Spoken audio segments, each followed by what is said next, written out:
अब एक और चीज़ जो हमें बचपन से सिखाई गई है कि जो भी मन में आए उसे जी भर के करना चाहिए। लेकिन इस कंसेप्ट में एक बेसिक सी गलती है। वो क्या? वो ये है कि दुनिया में किसी भी सुख को जी भर के आप नहीं भोग सकते, क्योंकि किसी भी सुख को जी भर के भोगने का या किसी भी चीज़ को जी भर के करने का मतलब ये होता है कि दोबारा उसकी तरफ देखने का मन ही ना करे, हमेशा के लिए।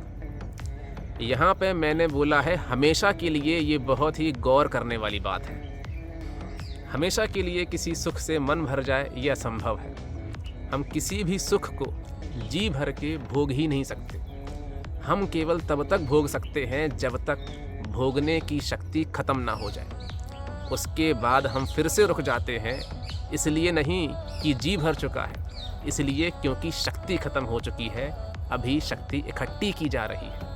और जैसे ही शक्ति दोबारा से इकट्ठी हो जाएगी, हम फिर से उसी सुख को भोगने के लिए निकल पड़ेंगे। एक एक्सट्रीम एग्जाम्पल लेते हैं मास्टरबेशन का या फिर सेक्स का। सेक्सुअल एक्टिविटी से बड़ा सुख हम सोच भी नहीं सकते। 14-15 साल की उम्र से लड़के मास्टरबेशन करना स्टार्ट कर देते हैं और शादी होने तक वही करते रहते हैं, और शादी होने के बाद सेक्स करना स्टार्ट कर देते हैं। जी भर के करने के चक्कर में दिन में 2-2, 3-3 बार मास्टरबेशन या सेक्स करते हैं। और इसके बाद वो इसलिए नहीं रुक जाते क्योंकि उनका जी भर चुका है, इसलिए रुक जाते हैं क्योंकि और करने की शक्ति ख़त्म हो चुकी है।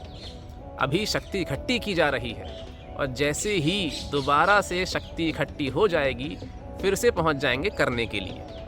अगर वास्तव में जी भर चुका होता तो दोबारा से उस चीज़ की तरफ लौट के आने की ज़रूरत नहीं पड़नी चाहिए थी।